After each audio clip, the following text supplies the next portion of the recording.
सरफरोशी की तमन्ना अब हमारे दिल में है। देखना है जोर कितना बाजुए कातिल में है।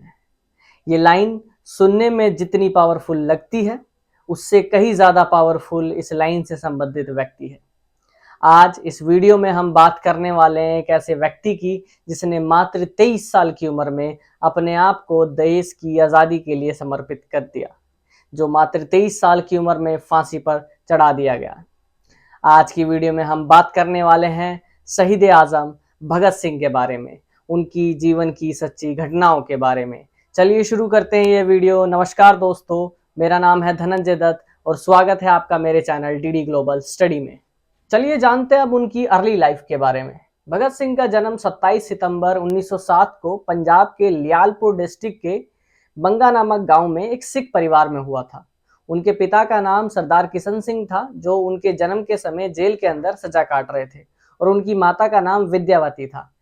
भगत सिंह का बचपन स्वतंत्रता सेनानियों के बीच में ही गुजरा था। बचपन से ही देश की स्वतंत्रता के प्रति समर्पित होने के कारण भगत सिंह ने अपना स्कूल में admission British government school of Lahore में करने से मना कर दिया, क्योंकि वो ब्रिटिशर्स द्वारा चलाया जा रहा था।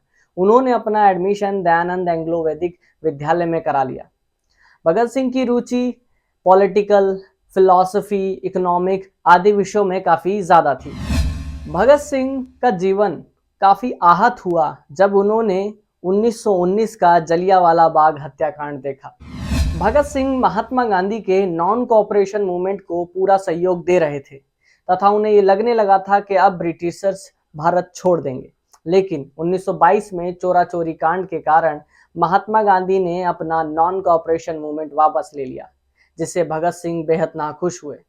और उसी के बाद शुरू होता है भगत सिंह के क्रांतिकारी जीवन का सफर। भगत सिंह का मानना था कि पीसफुल टैक्टिक्स और नॉन वायलेंस से भारत कभी आज़ाद नहीं हो सकता, और इसी के बाद शुरू होती है भगत सिंह के साहस और बलिदान की कहानी। पंजाब केसरी लाला लाजपत द्वारा बनाए गए कॉलेज में भगत सिंह की मुलाकात सुखदेव थापर और भगवती चरण से हुई।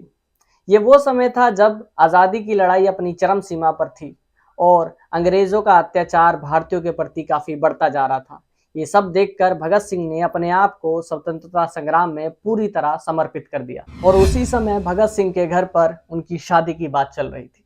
भगत सिंह ने शादी करने से मना कर दिया और ये कहा, if I marry before independence of India so death will be my bride. अगर भारत की स्वतंत्रता से पहले मेरी कोई दुल्हन होगी तो वो सिर्फ मौत। ये महान विचारधारा, इन्हीं महान विचारधाराओं के कारण हमारा देश आज़ाद हुआ था और आज हम खुली हवा में सांस ले पा रहे हैं। चलिए जानते हैं आगे भगत सिंह के बारे में और। भगत सिंह देश की आज़ादी के लिए युवाओं को जागृत करना चाहते थे, जिसके लिए उन्हें किसी माध्यम की आवश्यकता थी। इसीलिए उन्होंने लाहौर में 1926 में कीर्ति किसान पार्टी ज्वाइन की और उसी पार्टी की कीर्ति मैगजीन के अंदर लेख लिखे। और इसी दौरान 1926 में उन्होंने अपनी एक पार्टी का गठन किया, नौजवान भारत सभा।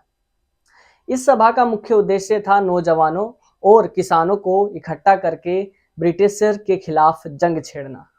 ये विचारधारा ब्रिटिशर्स को रास नहीं आई और उन्होंने भगत सिंह को गिरफ्तार कर लिया। उनकी कोर्ट में पेशी हुई, लेकिन उनके पिता द्वारा 60,000 रुपये देकर उनकी जमानत करा ली गई। चलिए अब बात करते हैं एक महत्वपूर्ण घटना की, काकोरी कांड 1925। काकोरी कांड 1925 को अंजाम देने वाले हिंदुस्तान रिपब्लिकन एसोसिएशन के क्रांतिकारियों को ब्रिटिशर्स द्वारा सजा सुनाई गई और राम प्रसाद बिस्मिल और 4 अन्य लोगों को फांसी की सजा सुनाई गई और बाकियों को आजीवन कारावास। इसी के बाद ही भगत सिंह की मुलाकात रिपब्लिकन एसोसिएशन के हेड चंद्रशेखर आजाद से हुई।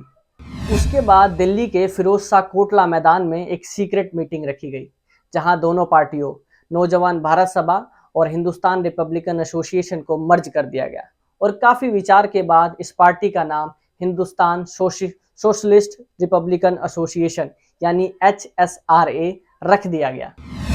इसी दौरान भारत में साइमन कमीशन का आगमन होता है और सारे भारत में इसका विरोध होने लगता है।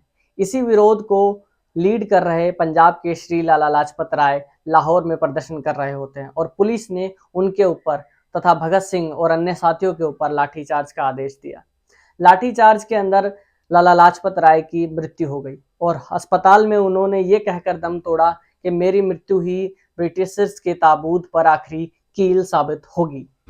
लाला लाजपत राय की मृत्यु, उन पे लाठीचार्ज, ये सब भगत सिंह अपनी आंखों से देख रहे थे। उनकी मृत्यु के पश्चात उन्होंने एक योजना बनाई जेम्स कोर्ट को मारने की। जेम्स कोर्ट वही व्यक्ति थे जिन्होंने लाठीचार्ज का आदेश दिया था। चंद्रशेखर आजाद, राजगुरु और भगत सिंह ने मिलकर एक योजना बनाई कि वो जेम्स कोर्ट को मारेंगे, हत्या करेंगे उनकी। ये योजना विफल रही। उन्होंने जेम्स कोर्ट की जगह सॉन्डर्स, जो DSP, deputy superintendent of police थे, उनकी हत्या कर दी। उनकी हत्या सारे पूरे भारत में आग की तरह फैल गई। भगत सिंह और उनके साथियों की खोज पूरे भारत में होने लगी। इन्होंने एक योजना बनाई, वो एक जेंटलमैन का रूप धारण करेंगे और दुर्गा भाभी की सहायता लेंगे, उनके बच्चे की सहायता लेंगे और राजगुरु की सहायता लेंगे। उन्होंने दुर्गा भाभी और उनके बच्चे को अपनी वाइफ यानी पत्नी बनाया तथा राजगुरु को अपना नौकर बनाया और अपने आप को जेंटलमैन की पोशाक धारण करते हुए लाहौर से कलकत्ता पहुंच गए। ये काम काफी जोखिम भरा था, लेकिन वो इसमें सफल हुए। 1929 में भगत सिंह गिरफ्तार हो जाते हैं। उन्हें गिरफ्तार कर लिया नहीं जाता है, वो हो जाते हैं। बात ये हुई कि 1929 में लेजिस्लेटिव असेंबली में दो बिल पास किए जा रहे थे, ट्रेड डिस्प्यूट बिल और पब्लिक सेफ्टी बिल। ये दोनों ही बिल भारतीय लोगों के लिए शोषण था, शोषण का प्रतीक था। उन्होंने एक बम विस्फोट की योजना बनाई। चंद्रशेखर आजाद, बटुकेश्वर दत्त, राजगुरु और सुखदेव के साथ मिलकर। इस योजना का उद्देश्य किसी को नुकसान पहुंचाना नहीं था। इस योजना का उद्देश्य था बहरों को सुनाने के लिए विस्फोट यानी धमाका जरूरी है, तथा विस्फोट करके भगत सिंह वहां से भागे नहीं। उन्होंने इंकलाब जिंदाबाद के नारे लगाए और खुद को गिरफ्तार करा लिया। जेल में उन्होंने सभी साथियों के साथ 64 दिनों की भूख हड़ताल करी। वहां पर भी उनकी स्वतंत्रता संग्राम की योजना और मानसिकता रुकी नहीं। जेल के अंदर उन्होंने 300 से ज्यादा किताबें पढ़ डाली। और फिर जेपी सॉन्डर्स के केस में भगत सिंह, राजगुरु और सुखदेव को फांसी की सजा सुनाई गई और फांसी की तारीख रखी गई 24 मार्च 1931।